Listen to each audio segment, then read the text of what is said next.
बहुत समय पहले की बात है। एक राजा के राज्य में हर तरफ शांति थी। प्रजा खुशहाल थी। राजा समझदार और प्रजा पालक था। लेकिन इस खुशहाल राज्य में रानी के दिल में एक अजीब सी बेचैनी थी। वो दुखी रहती थी और इस दुख का कारण था उसकी दबी हुई इच्छाएं। राजा अपने काम में इतना व्यस्त रहता था कि रानी की भावनाओं और इच्छाओं की तरफ कभी ध्यान ही नहीं देता था। रानी अक्सर सोचती, मेरा जीवन इतना सुंदर है, हर सुविधा है, लेकिन मेरा दिल क्यों खाली लगता है। धीरे धीरे यह बेचैनी बढ़ती गई और उसकी चमकती आंखों में उदासी छा गई। एक दिन रानी अपनी तड़प और बेचैनी को शांत करने के लिए महल से बाहर निकली। वो जंगल की तरफ चल पड़ी, जहां उसे हमेशा सुकून मिलता था।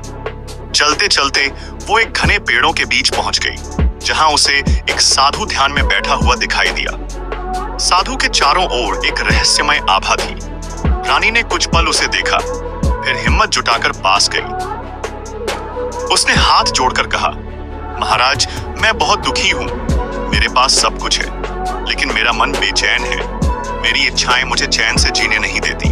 साधु ने धीरे धीरे अपनी आंखें खोली और रानी की ओर देखा। उनकी आंखों में गहरी समझ थी। उन्होंने कहा, मुझे पता है कि तुम किस कारण दुखी हो। तुम्हारी तड़प को महसूस कर सकता हूं। इसके लिए तुम्हें एक साधना करनी होगी, जो है तो कम समय में पूरी होने वाली, लेकिन जटिल है। क्या तुम कर पाओगी? इसके लिए तुम्हें 2 दिन इसी जंगल में आना होगा और उस तालाब में अर्धनग्न अवस्था में साधना करनी होगी। क्या तुम कर सकती हो? रानी ने कहा। हाँ महाराज, मैं अपनी काम वासना को शांत करने के लिए कुछ भी कर सकती हूँ। साधु ने कहा, जो तुम चाहती हो वो इस संसार की मर्यादा के खिलाफ है। रानी ने बिना झिझक के जवाब दिया, महाराज, मैं किसी भी मर्यादा को तोड़ने को तैयार हूँ।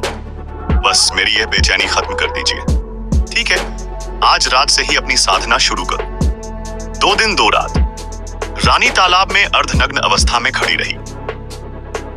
अगली सुबह साधु ने मुस्कुराते हुए कुछ देर सोचा, फिर अपनी झोली से एक चमचमाती अंगूठी निकाली।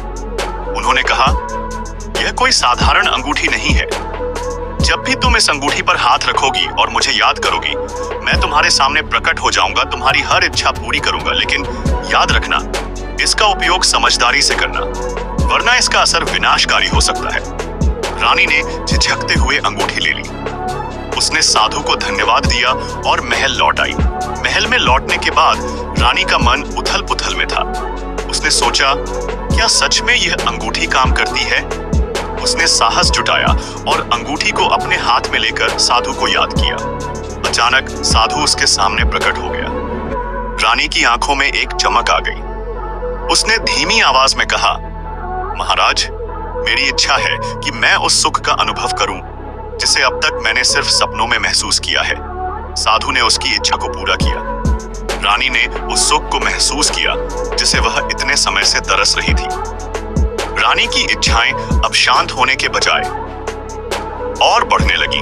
वह बार बार अंगूठी का उपयोग करने लगी। हर बार साधु उसकी इच्छाओं को पूरा करता, लेकिन हर बार रानी की तड़प कम होने की बजाय बढ़ जाती और रानी जंगल में भी साधु से मिलने चली जाती। इस बीच राजा को रानी के व्यवहार में बदलाव महसूस हुआ। उसने देखा कि रानी अब पहले से ज्यादा खुश और चंचल लगने लगी थी। राजा को यह समझ नहीं आ रहा था कि अचानक यह बदलाव कैसे आया। एक दिन रानी ने साधु को बुलाया और कहा, महाराज, मुझे डर लगने लगा है। अगर राजा को इस अंगूठी के बारे में पता चल गया तो क्या होगा?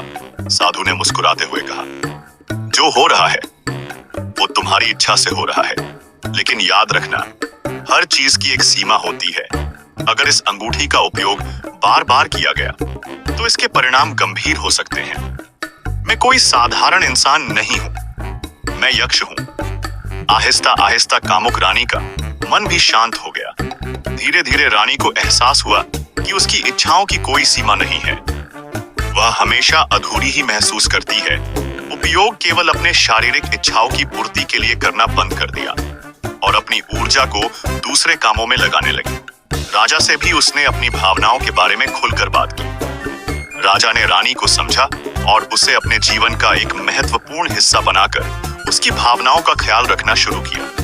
और एक दिन यक्ष, जो साधु के भेष में रहता था, रानी से कहा, सुख और शांति बाहर की चीजों में नहीं बल्कि अपने भीतर है।